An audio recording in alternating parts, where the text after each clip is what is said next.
So every so often you come across an HR director who delivers the role in the ways that you think it should be done. You know, it doesn't happen very often. But when you connect with an HR professional who seems to embody all of the qualities that you respect and whose vision, ethos, and practices you admire, it kind of renews your faith. And you realize that all the stuff that, you know, you've been spouting for years actually can be achieved. And today's guest is one such person. So welcome, Matt Brady. Thanks, Lucy. Thanks for having me, and thanks for the kind words. Oh, it's really lovely. I know that kind of talking about yourself doesn't actually feel very comfortable for you. So I'm really grateful that you've agreed to come on the podcast. And this episode is going to be slightly different because normally we dive into a topic, I don't know, performance management or talent management. But in this episode, I just wanted to explore your philosophy around HR. And to explore what you bring to the roles that you've had, because I think it is a bit different. And if you don't mind me saying so, I think it's brilliantly fresh and innovative. And so we're going to kick things off in the normal way, which is I'd really love to hear about your HR career and the role that you're doing now. Brilliant, thank you. I mean, I think I've thought about this a lot coming into the podcasts. My approach, it's lovely of you to say it's refreshing and different. It's probably similar to an A-level economics student. If you think about which I studied, and that's as far as my economics got. But that was a study of human behaviour and the relationship between ends and motivation and scarce resources. And a lot of the time in HR, that's the challenge we face. It's supply demand, it's diminishing marginal returns, it's how you get motivation and satisfaction in people. And so lots I learned from my A-level economics books, which are still up there, I still apply today. Tends to flow through a lot in what my team will complain Just about in on terms of that, though, data. because I think it's really interesting that often in HR, we look to hear and find out about what are other HR people doing. And actually, if we look broader than that, if we look at things like you mentioned economics, I've not heard that before, but if we look at marketing, if we look Yeah. at neuroscience and behavioral science, if we look at the way in which digital products are produced, actually that's, I think, where we can get truly innovative in our practices by bringing in these different disciplines. Completely agree. And there's a great opportunity because we're talking about humans and human behavior and whether that's the products we produce as HR teams or how we work with the business commercially. All of that, I think, lends itself to stealing lots from those different areas. It's great. So how did you kick off in HR? Was it did you come through the kind of policy admin route, or did you come from another aspect of the business and move over? What was your career path? I started with a role at HSBC in the graduate recruitment team, which is still fondly. I go back and think about how much I enjoyed that role. It was administration. We were administrating the graduate schemes for the bank at the time, and I spent probably 6-7 hours a day scoring on a piece of paper the applications for the management trainee and the branch trainee program. But it was great fun. Yeah. And things that stuck. I mean, there's things as we go through. Hopefully, not my career at CV that really stuck with me for every job I've got. And the one there was the connection between customer and colleague. So every colleague at the time had to have a bank account. That was part of the rules back then at the bank. But it meant whenever anybody rang, you thought about them as a customer before you thought about them as a colleague. And that mindset, that what that drove into the team in terms of just thinking differently about colleagues. It also meant if you walked past the payroll director's desk and the phone was ringing, you were expected to pick it up because it was a customer first and foremost. It was a customer of the bank. And that really stuck with me still to this day. It's something I talk about with my team. Oh, that's interesting. You know, I think sometimes we have such siloed teams, don't we, in HR, and that kind of sense of, well, that's nothing to do with me because I'm a business partner or because I'm in this centre of expertise or I'm in operations. And actually that sense of if one of our customers has a problem or an issue or a Yeah. question or a need, it's, you know, we will help them. We might not be able to help them directly, but we can signpost, we can make sure that they feel heard and seen and so on. So what happened after that? Where did you go? I moved on to, I spent a bit of time in the public sector. I worked at the NHS. I was on the Agenda for Change programme. God, this is going back a while, so 20 years ago. That was job evaluation and reward, and Yeah. really where I think I cut my teeth in both change, interactions as you found with the union, building relationships, but also quite a lot of work with data. It really opened my eyes to how you can manage work and projects and really understand what's going on in the organisation through, well, look, the use of pivot tables in the main and a couple of access Oh, yeah, we're going to databases. come to pivot Yeah, it tables. wasn't more sophisticated than that. There's not a conversation I can get into without talking pivot tables. So, I mean, you and I met at Sky when you were working at Sky, and they've kind of built a reputation around really doing things differently in HR, Yeah. and their kind of, where did that come from? Where did that drive to think differently about HR come from at Sky? I think that it runs through Sky and Sky's DNA. I mean, it sounds a bit cheesy, but believing better genuinely as a purpose and something that was stated, I felt right through the organization. How we thought about products, how we wanted to be disruptive, how we wanted to innovate and push the boundaries. And periodically, we would launch new products. Sky Q, when I was there, we entered the mobile market. We were still working into broadband, but it was just a powerful organization in terms of incrementally pushing and getting better and better and better. And that ran through the HR team as well, as looking for ways to improve and again, make things better for colleagues a little bit every day. So tell us about the role that you're doing now. So I'm the head of people now at Tesco Insurance Money Services. We sit as part of Tesco. We look after our insurance and financial services products. So really proudly, the ATM network within Tesco, travel money, but also 4 lines of insurance, which is great. And actually, loads we're doing there. If you think data, how we can connect that across the broader Tesco ecosystem to deliver more for customers. And lots of similarities to my son at Sky. I talked about believing better, but here with the every little helps, and my translation of that with the team is very similar in terms of thinking about the marginal gains, the small things we can do that will nudge and make a difference for colleagues. So when we talked about you coming on to the podcast, you very helpfully sent me a kind of, summary of your HR philosophy. I know that sounds very grand, but your approach that you bring and that underpins the way that you think about HR and the way that you work. And it broke down into 4 key areas of insight, commercial nous, pragmatism, and innovation. And I want to just talk about your thoughts in these 4 areas. We hear a lot about commerciality in HR, so I expected that to be there. But some of the other things I think are just a little bit different. So I want to dive into the first one about being insight driven, because I know a lot of HR people really struggle with this. So what does it look like for you? Why is it important?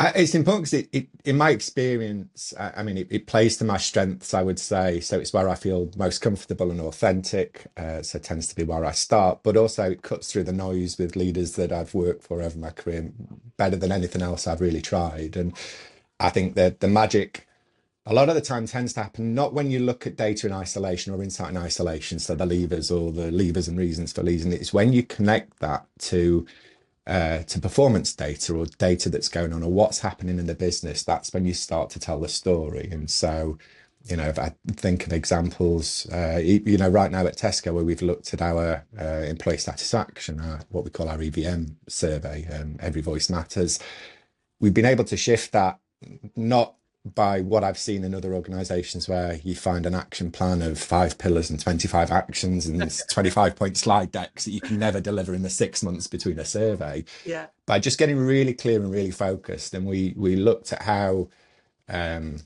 satisfaction changed by tenure. And you could see in the longer tenured colleagues versus the newer starters, just real variations and differences. And a lot of the time then it's about creating a consistent colleague experience by just looking at those variations and understanding why. And data is where I start, but it leads into the conversation. So it tends to grab attention.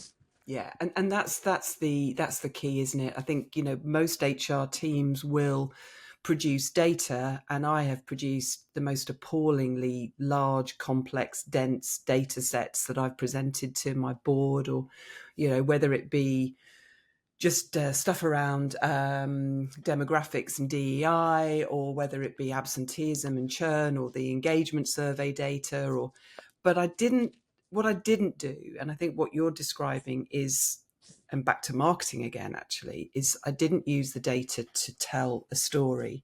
Yeah. I would present the data, and then I would find myself getting into arguments about methodology and, comparative data, and you just lost the point, which is actually there's a story under here, and that got lost. So I think and is this where pivot tables come in? Because we were laughing. Well, yeah, I mean, a little bit. There I don't was, even know what a pivot table is. listen, I think 3 of my promotions have been down to being the only person in the team that could do a pivot table. So it's been absolutely fundamental to my success. Look, it's great. The storytelling, the pivot tables always help with my analysis, but the storytelling is a lot of the time within the visualization. And there was actually an editor at Sky News when I was there who said something to me, and again it stuck with me for the last 10 or 15 years, which is, she was the editor of the business news, and if you think the business news, when it's on, tends to be on in the office, and it tends to be on in the background, and it tends to be on most of the time with the sound off.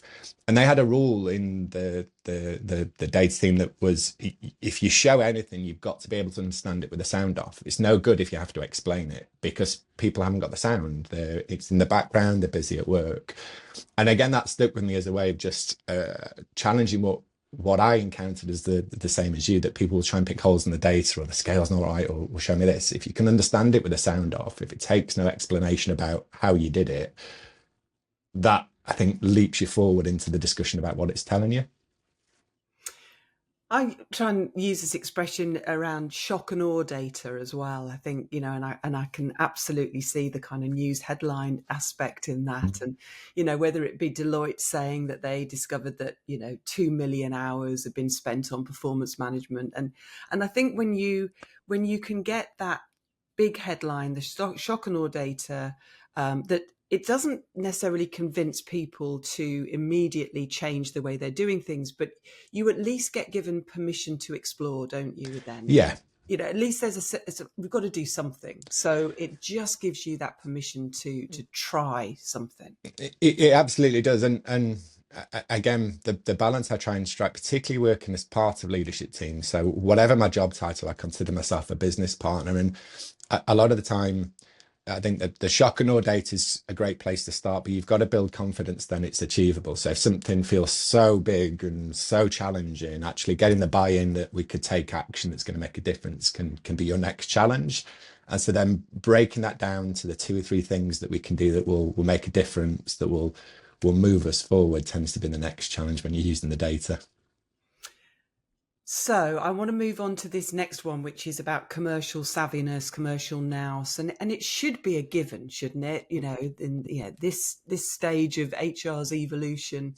But equally, I do know that that's one of the criticisms that's often levelled at HR team, is that they don't seem to be connected to the business, that they don't understand the commercial, or they don't make the links to commercial, and I always kind of get slightly anxious when HR then tries to demonstrate commercial savviness by trying to apply return on investment to learning programs, trying to adopt the language of finance, because I don't think it's that. No.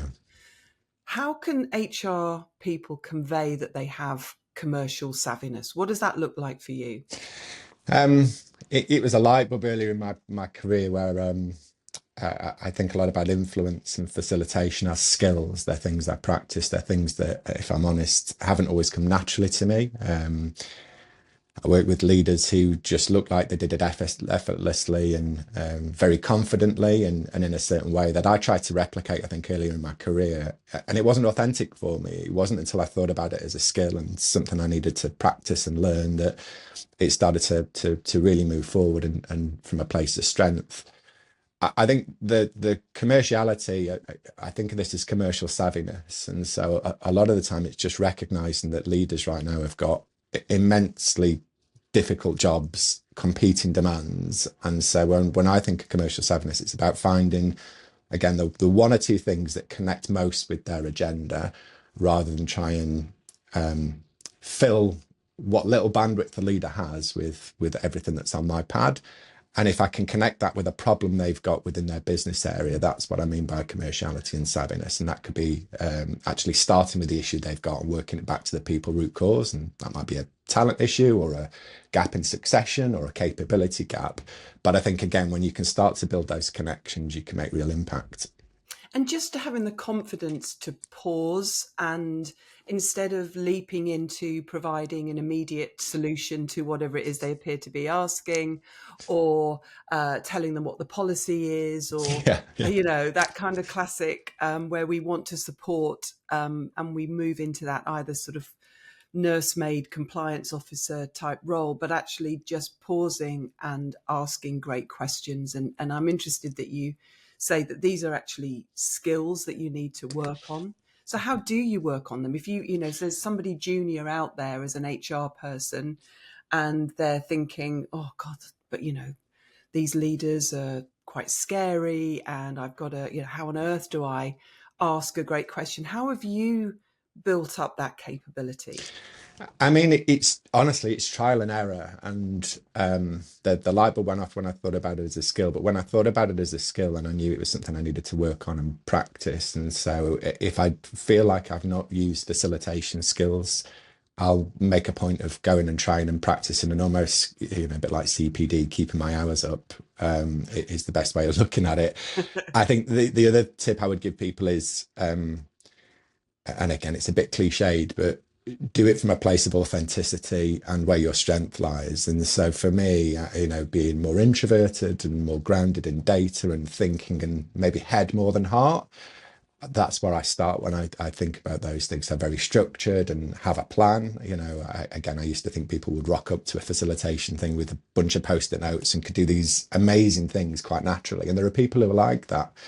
I'm not one of them. So I have a plan for the facilitation. I have a plan for 2 of the sessions just in case it goes wrong and I need to pivot. I'm really thoughtful and planful into that because that's the best way I have of feeling confident. Yeah. And then just practicing, isn't it? Exactly. Yeah, absolutely. I mean, I've kind of worked over my entire career with doing keynote speaking. And the first time I ever had to do that was as a teacher in it was my first job out of uni. And I was teaching electrical installation engineers, year 1, communication skills. Yeah. And I was 24 or something, and terrified. I mean, so terrified. And I remember I tried to lift my coffee and my hand was shaking so much that it was bashing against my teeth. And you just think you're never going to get good at it. You're never going to be able to be comfortable. And the only option for me is just you keep doing it and you keep doing it and you keep doing it. And then suddenly you realize you haven't had to think about it. It's come naturally. And I think that kind of sense of, work out what are the 2 or 3 areas where you want to develop and just keep practicing, keep putting yourself into a situation where you're uncomfortable.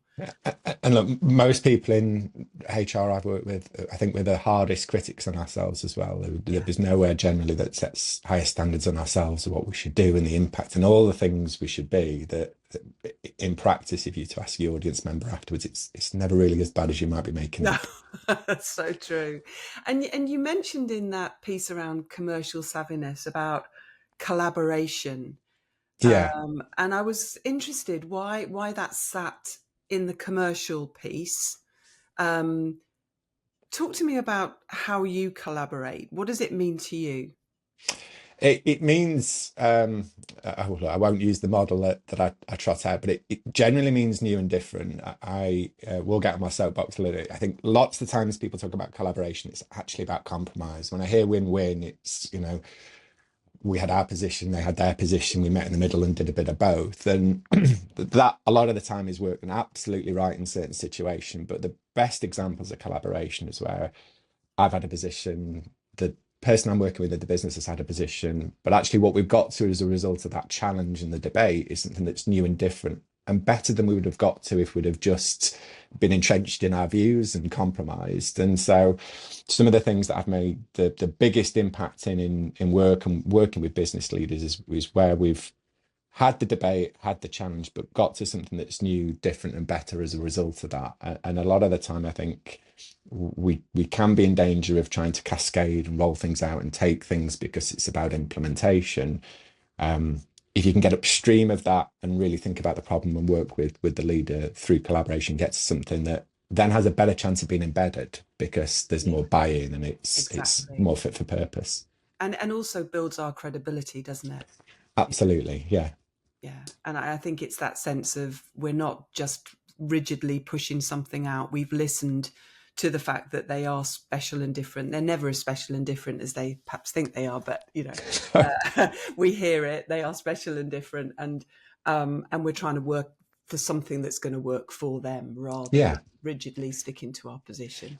And there's, I mean, a ton of real tactical things that I'm unashamedly tactical in most of what I do. But sometimes when working with leaders, there's situations recently, actually using some of the principles around design thinking, going out of focus group in that, working with the teams that sit underneath that, again, you stand a better chance of buying and creating something that's really relevant for what you're trying to do. And there's not a HR person I've ever worked with that wants to create something that doesn't work, that doesn't land, that doesn't make a difference. And so I think through that collaboration, that tends to be where you get some of the best impact, I think. And also your point about, keep questioning, keep trying to get to what is the root cause and the root issue. It's not, sometimes I think, I've been guilty of where the business or leaders have told me that we want X. I would always give the example of a pay and grading structure that I came up with, and the business had said, oh, this is what they wanted. And I'd merrily gone away, and I think 6-7 months, my team and I worked on this, and it was a thing of beauty by the time it came out, and just absolutely died a death because I hadn't actually really understood what it was that they were trying to achieve. And I'd ignored the fact that, there's me gaily getting rid of grading levels, but actually they like those little promotions. They like, getting rid of titles and that were a bit absurd, but actually in the absence of pay increases at the BBC at the time, it was the only way people felt they were progressing. And I'd really not understood the human dimension of it. I'd kind of, again, and so commercial savviness is not just about understanding the numbers, is it? It's genuinely understanding how people think and behave at work. Completely, and always a question of relevance. I mean, we had the same thing in another organisation where we got to the point on performance management in the same way and said, right, let's blow up the ratings, let's do some focus groups, and some have no ratings, some have it. Let's try different things. And people who were saying we should do that, as they experienced that, were like, well, actually, how do I know I've been successful? And it was the same thing. We did the experimentation. We thought we'd been really brave and really forward thinking and progressive, but actually as we work through it, lots of people said, no, we like it. Actually, we like these things, we like the rating, we it's how we know we've been successful. It's a great moment for recognition. It's a great moment to have a conversation about how I've performed in my career. And there was lots of benefits from that process that we'd walked past, I think. Yeah Right, let's move on to the third part of your approach, which is about being practical, pragmatic. And again, I think this is an area that's underrated by HR. Because it's not, when you're asked what are your strengths, you kind of think, well, being pragmatic doesn't sound terribly sexy or exciting, does it? But so powerful. So again, what does this look like for you? John Rankin, I used to work with, gave me the best feedback once, which was you can't spell pragmatic without Matt. And again, I just thought that's nice to John, and he meant it tongue in cheek, but he was right. It's around doing what works. And for me, I translate that to trying to keep things really simple, doing what works, and starting small and scaling up. So often throughout 20 plus years of working, we've launched things at scale with a big bang and lots of fanfare, and then 9 months down the line we're all asking the question about why it's not embedded, and then we're having the debate about embedding the work. We had a challenge, as most organizations do, around diversity and inclusion at Sky, and when we looked at the data, we thought career and career progression and people from underrepresented groups feeling confident about applying for promotions and putting a hand up for that. We started from right, let's go big and let's do something amazing for everybody. And I'm really proud that I fought against that to start with something that was much smaller. And so we did a mentoring program but we started with a cohort of 10 people we knew that were passionate, they were involved in the networks, we got those connections, and we asked them to help us build it. And over 3 or 4 waves, we managed to scale that up to about 300, 400 people in the phases we ran. But we got it right because there's so much we learned from that first phase that, Yeah. you know, a bunch of people from quite privileged positions in senior management design and a mentoring program. It sounds obvious when you play it back, isn't the right thing to do. Actually, when you start small, and they helped us. And again, the buy-in we got from that, they were real advocates. They acted as mentors in future waves, but absolutely helped us build something. Now, if we'd have started with a big bang, we'd have got it horribly wrong. We'd have been added resourcing, would have been over-promising and under-delivering. And so that pragmatism really for me is about, again, going back to A-level economics and the marginal gains you can get by starting small and just make things a bit better every day. Yeah. And I think that thing around, if you say to leaders, well, there's this big initiative, it's all about transformation, and, people just haven't got the capacity, the No. bandwidth to even contemplate that, have they? Whereas if you say, I want you to try asking this question rather than going into your normal, task allocation. Just try this question, or these small things that they go, oh, I could probably do that, Yeah. Yeah. When we work with HR people, a lot of the time they're saying capacity, time poor managers is the biggest challenge they have. And yet the solutions we're often presenting involve lots of time or appear to involve lots of time. And sometimes it's just, just the way in which we phrase it. I always Yeah. try to think, the idea of continuous conversations or continuous performance management. I mean, just you think, I haven't got time to have a continuous conversation. I might have the time to have a small conversation. I think that's it. I think, again, I think the capability of the organisation I'm in right now at Tesco is pretty good. I think if we could give people a bit more of that capacity, if we could get a leader spending a bit more time with their people and doing what they're really passionate about doing, we could make an enormous difference. Now, you also say under this pragmatism, something that I was delighted to see, because I believe in it firmly, but I'd love to hear it from you, is about consistency and fairness not being the same thing. And I think, again, I know because, HR professionals tell us all the time that they struggle with this concept. It's drummed into us, isn't it, from our HR infancy, that to achieve fairness, you've got to treat everybody the same. And in our human lives, that's clearly, we wouldn't treat our 16-year-old daughter the same as our 8-year-old No. son, or, we know it in our human lives. And yet at work, there's this kind of fear, I think, of worried about being discriminatory or inconsistent experience. Talk to me about why you believe that consistency and fairness are not the same thing. And maybe if you've got any examples of where you've brought that thinking in. Yeah, I think, I mean, it was some of the early conversations you and I were having around the bereavement matrix, and I've seen that in other organisations as well. I think we're at such an interesting time as a profession that our search a lot of the time is for relevance and how you square the need for, and there is a need for consistency, and there is a need in terms of our policies to set standards and provide guides and to help leaders and managers navigate those complex situations. But a lot of the time, the challenge is also then one of relevance and what's the right thing to do. And so the combination of having something that can act as a guide, but supporting leaders through values and development to try and do the right thing. I'm always up with my team for looking at cases and situations and just questioning and challenging ourselves, but having a debate around, is this the right thing to do? Is it the right thing to do to extend somebody's private healthcare if they're going through an awful situation? Like, what can we do?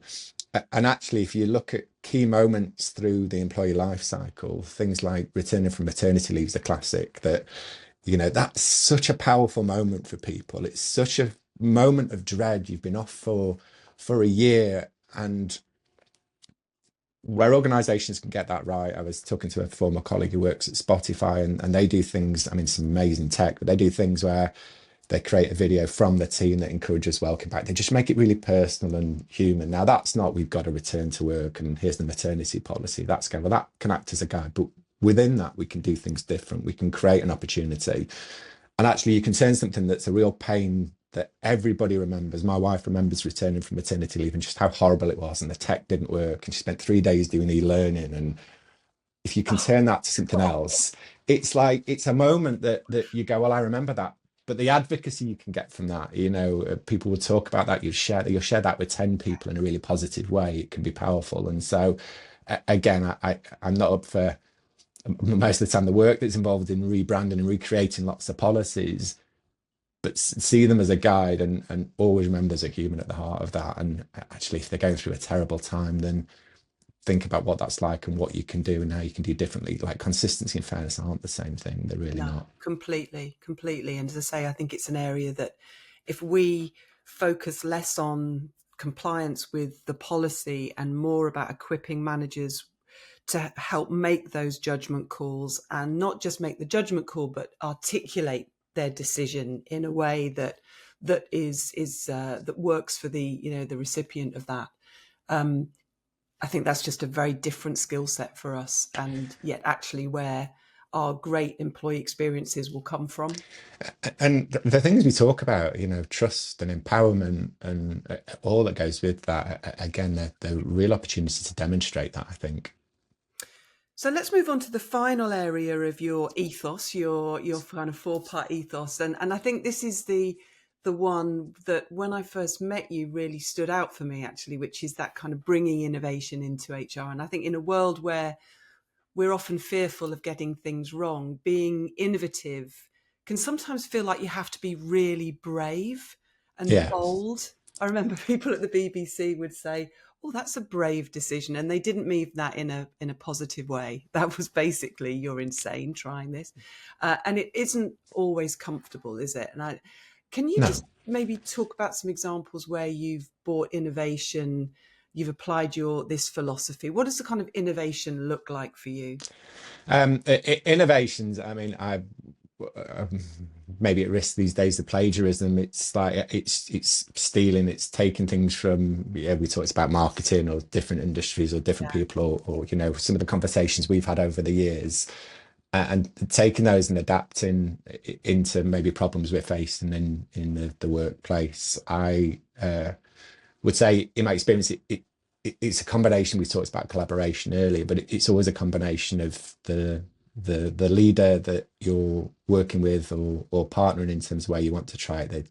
They've got to be up for it. Don't go where the energy is, really. If you've got somebody that has that mindset, it's an awful lot easier. If you're pushing on a blocked door, then you're on a hide into nothing, in my experience. And I've gone with always playing to my strengths. So the things we talked about earlier, will be around data and what I'm seeing in there and how we can use that to again solve or tackle problems. There's an example at Sky where we had the perennial performance challenge, and we were looking, again, this was across the contact centres and quite a large diverse workforce, different demographics, but up and down around the country, of around 7,000 people. And we looked at the engagement data, we looked at the different people data, we looked at the performance data we're getting through calls and handling time and performance on those calls and the customer experience you got from that.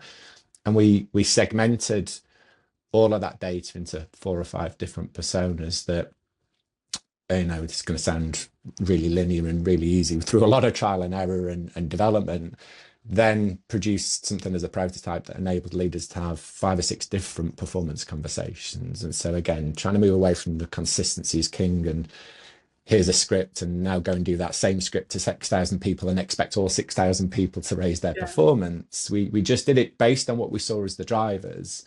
The biggest determinant of that was how long you'd been in the role, typically, whether you were a new hire, whether you felt you were a bit stuck and maybe engagement and motivation was dipping, but actually equipping leaders to have a different conversation with people, depending on where they were at, made an enormous difference to our results. But it worked because I'd got buy-in from the leadership team, and it worked because I got the relationship and the credibility with the leadership team, and it worked because Danielle and Andrew and Peter at the time were just up for doing something different, and we were pushing on an open door. And again, you get those things when the planets align a little bit. But my wife always says this, like we're generally saving PDFs, not lives. That's something that she's drilled into me. She also says posters aren't a replacement for a personality. So yeah, I try to use those to look interesting. But we're not going to mess anything up. Like, if you do something and it's with the right intent, if it makes a difference, again, it's going to make a difference and pushes a bit further forward. It's always better to try than to not. And so I think when we've done that, we've got some things wrong along the way, but we've always had a go, and that's where the best work comes from. Like, no HR person wants to sit doing what they're doing. It's generally about where you can find an impact, and focusing on a fewer things, 1 or 2 problems in a 6-month or a 12-month period, going after 1 or 2 things a year rather than 10 or 12, again, allows you to just focus your energy into those things. Matt, it's been such a pleasure talking to you. Likewise, great to see you. Really, really enjoyed it. And I could go on and on and on with you, but let's draw it to a close. And just where can people reach you? Can they reach you on LinkedIn? Is that the best LinkedIn? place? Yeah, not an avid poster, but I will get into that. So yeah, drop me a message. Do connect. Always up for sharing experiences and building my network. So yeah, That's LinkedIn, please. fantastic. Thanks, Matt, and I'll make sure your LinkedIn URL goes into the show notes. Thank you so much. No, thank you, And Lucy. yeah, bye for now. Bye. Take care. Hi, and thanks for watching. If you found it useful, make sure you subscribe and turn on notifications to get more videos like this.